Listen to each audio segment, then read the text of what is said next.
If you've been out to our studio gardens this summer, you no doubt have seen a lot of the terracotta artwork that we have in various spots around the garden. Well, right over here under our pear tree, we have a pretty large sculpture. This is Cassius Clay, one of our larger pot people. The person who built Cassius is one of our Oklahoma gardening ambassadors, and that is Sue Wright. Hi, Sue. Hi, Steve. Welcome to the program. I'm glad to be here. Well, Sue, where did you get the idea for Cassius? Cassius was a picture on the front of a magazine about 6 years ago that I looked at, and we thought we'd give it a try at our house. Okay. And the dog, what's his name? We're calling the dog a Terra Cotta. Okay. And it looks like Cassius was quite an undertaking to put him together. Was he hard to build? Well, it took a little bit, but it wasn't that undoable. We certainly could do it, and I think people could try it. Okay. Well, we'll talk about Cassius a little more later. Let's go and build a smaller pot Okay. person.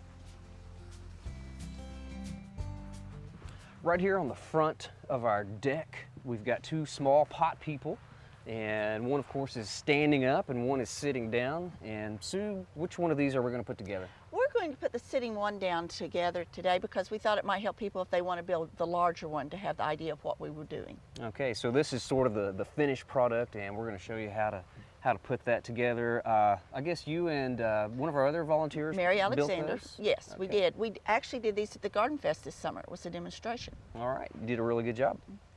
Okay, so to build the sitting down pot person, Sue, what all materials do we need? Well, we used 3 8-inch azalea pots Okay. to do this one.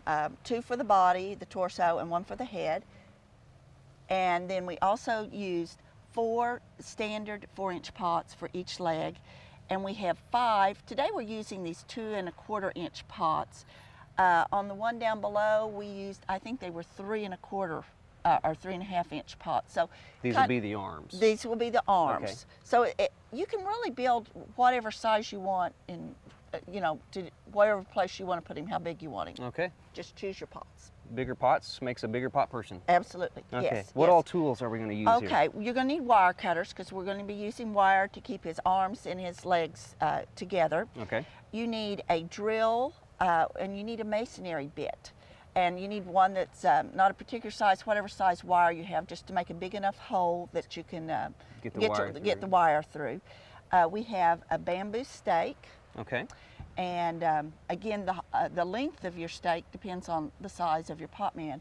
The pot man out there, we use rebar. okay, something a little stronger. Yes, and we also used rebar, I should say, for his legs out there. We did Okay. not wire, we wired his arms, but not his legs are on pieces of rebar that are bent Okay, and stuff. So also, you may want needle nose pliers and plaster of Paris. We've always used the dry and mixed it up. okay, so plaster of Paris to give it a little bit of weight. Yes. Kind of hold the pot person in place.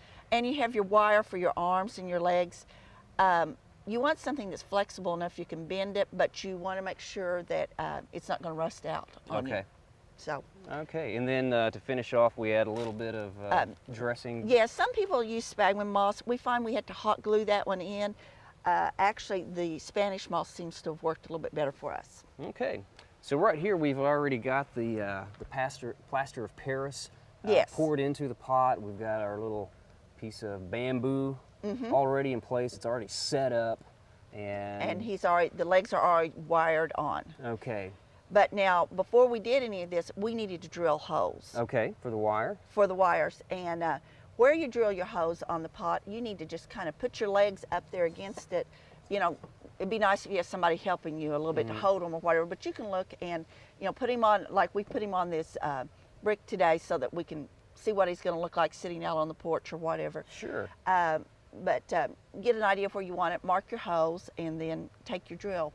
We find that it works better if you soak your pots, they're wet. Okay. You don't have to soak them for a long time. We just get ours wet underwater and then drill your hole. Start real slow and even pressure. Don't try to push it through too fast, else you'll crack your pot. Okay, so keeping the pots a little bit wet keeps them from chipping and Yes. cracking and It splitting seems open to. It when you're seems to. drilling those holes.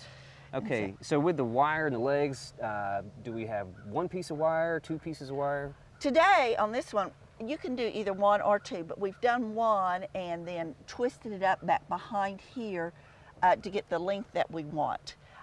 You could do each leg on one piece of wire and twist them individually if you wanted to. And down Down on the bottom of the leg, we've drilled an extra hole on what would be like the foot piece and the hand piece on the arms, so that we could bring our wire back through and twist it up there to keep it tight. Okay, just sort of tying a knot in the end Yes, to hold everything yes. together. Okay, so does the wire go in before the plaster goes in, or does it matter? If you have your plaster above the line, the hole where your wire's coming through, you've got to put it in before. Okay. And we did not do plaster, by the way, out there in the big pot man. We put gravel in him. Okay. So, you know, we could add, you need your stake in first. All right. And you need to cover that bottom hole. Okay. A little piece of tape or something? Tape or something, so your plaster of Paris doesn't run out until it gets set. All right, well, I guess what we need to do next is put his torso and arms We're ready together. to put his torso and his arms together. Okay. And now, some people like to glue this on. I don't know that you really need to do that because it sits right there and the stake holds it in. And that's the other purpose of the stake. It's holding the legs, it'll hold the arms, and it really keeps your whole pot man together. Okay. So you do need some weight in here of that. His head will fit on top of this. But before we really keep the head on, we're going to wire our arms on and put them right here. Okay, well, let's put those arms together. Okay. And I see right here that you've got an extra hole, kind of like you did with the bottom pot for Yes. the foot. So this will be the hand pot, I Right, guess. right. And that allows us to go through and then come back up. Okay. So again, we got this wet before we drilled the hole. Right, right. And these are the hardest ones to drill the holes in just because they're smaller and you have more chance of breaking them or whatever. But none of them are that bad to do. Okay. You want to get just a long length of wire, especially if you're going to, my wire's caught here. If you're going to be doing the arms together on one length. I think we need longer than this.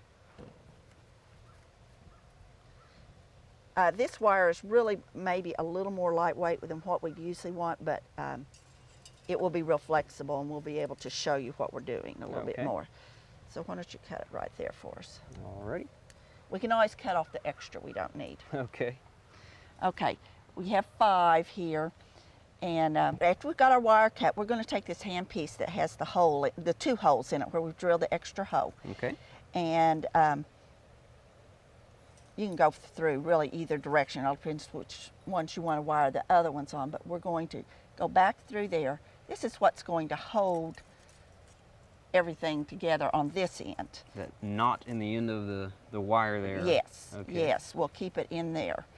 And now we're just going to go ahead and feed on our other 4 pieces for right now. Okay. And they don't need the extra hole. They just go through the center here. Alrighty.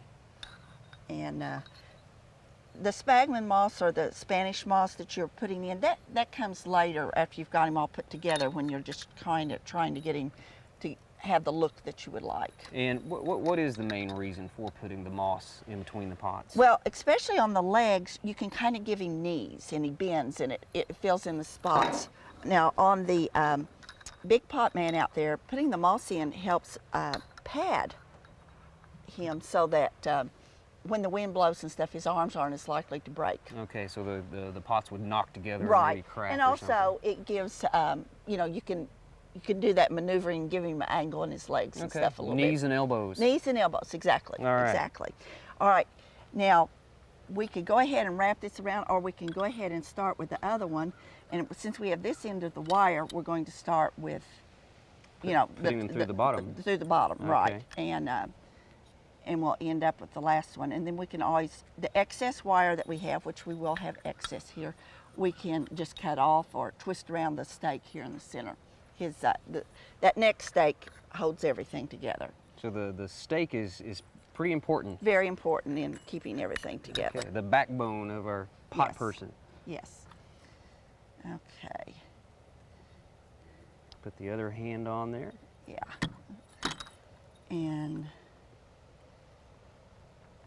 Just go back through there and we'll twist him. And as you can see, I probably have way more wire than I need. But we can just trim that, or like I said, twist it around, whatever we need on that. And even if we wanted to, you could cut the wire in two and yes, attach we certainly could. both pieces to certainly could. To that backbone stake. Okay, so we have 5 on each. Well, our wire needs to be, I didn't get that tight enough to go through the holes of the others so that they will come through there. Okay, that looks good. Okay, and you can see we need to work on it a little bit, but we'll put him through here and twist it around. But we'll probably, since this is so long, will bring it up about like this and put a little moss between. Okay. And just kind of tighten that wire up by twisting it. Yes, but he goes up here on the shoulders and stuff. It helps to have an extra set of hands, and especially when you're finishing him up at the end here with the Spanish moss. And we put his head down and we put the moss over the wire and arranged him a little bit. Well, Sue, I really like the finished product here. This Spanish moss sort of gives it sort of an earthy look. What else is left to do? Well, he needs something growing out for hair. Okay. So we're going to put a plant in, and you may need to cut your stake down, or you can use a plant over the stake. Just kind of force it over. Okay. And we thought this gave him kind of a Patti LaBelle look. That's quite a hairdo. Yes. Well, Sue, before we let you go, we'd just like to have you explain to us a little bit some of the differences that you had to go through when you're putting together the bigger Cassius. Well, he Hot mainly guy. has to be stabilized more for the outdoor weather. His legs are on 2 long pieces of rebar that go all the way through his shoe, about 1 foot into the ground to stabilize him. Okay. And actually, it sticks out back behind here. You could cut it off to give it a better appearance, but since most people don't see behind, we don't worry about it. There's 1 on each leg, and under his hat, we can look down, and you see the rebar came all the way through here. Okay. We actually drilled a hole in the bench he's sitting on. The rebar goes into the bench. The first pot goes on. We filled that with gravel to stabilize it. Put the other pot on, and then the head, and then it comes on up. So everything's pretty much heavy duty. Heavy duty, With this one. heavier duty wire on this, and we double wrapped it around each pot to give more stability to the arms also. His gloves are just my old work gloves with plaster Paris in them. And if you do it quick enough and get your wire in your plaster Paris, you can wire it up to the wire in there to keep it on there. Well, neat. And he's got a little hat on here. Yes, which is also a pot. He's completely a pot man. It sort of looks like a little fishing hat. Yeah. Okay. Well, Sue, thank you very much. I've enjoyed it. Thank you. Here in our children's garden, we've got a piece of terracotta artwork that has sort of a prehistoric theme. And one of our Oklahoma gardening ambassadors that helped put this together is Mary Alexander. Hi, Mary. Hi, Steve. So you had a little bit of help putting this together? Yeah, Sue Wright and I did this project, and we needed 2 of us. It's really heavy. Okay. Well, where did you it was guys come up with the idea to do a terracotta dinosaur? Well, one of our themes this year at the garden is terracotta, different sculptures of different things, and we decided with the prehistoric garden that we should have a dinosaur. So this is what we came up with. Okay, so when you guys put this together, did you put any rebar or any kind of reinforcing to hold these pots together? No, there's no rebar inside of it. It is being held on together with liquid nails, the kind that you get for porous material. It's a very strong bond, and it will hold that weight together. The weight of the dinosaur itself is being supported on rebars underneath. Okay. So it's got just some- kind of cradled in there. Okay, with the so that must rebars. be some pretty strong stuff. I bet you guys really had a good time putting all these different sized pots together. Yeah, we from did. large to small. We did. We just went and found different sizes and gradually went down to the very smallest one at the tail. And they're all just glued together, and the moss is stuck in there to give it a little prehistoric look to it. Okay, I love that tapering tail. Well, up here at the head of the triceropods is, I think, an interesting way that you guys put this together. Now, how did you get these pots to break like that to put the We were soil in? lucky. We found that pot broken in our junk pile, and also the plate Shard here? for him. Yeah, that's his head plate or whatever. Okay, part of his they call it. armor. Part of his armor. Yeah. And then this we put in because it's such a rugged, nice-looking plant to look like his horns. It's a columnar mother-in-law's tongue. Okay, or cylindrical Sansevieria, very tough Cylindrical, plant, yeah. like you were talking about there. But yeah, that's holding up well out here in the. And this is just glued on there. Okay. And there again, the rebar are supporting his head along with the glue. Okay, so that liquid nails is some pretty good stuff. It's pretty good stuff. Yeah. Putting this together. Yeah. Okay. Well, Mary, thank you very much for Thank you. showing us the triceropods. Thank you.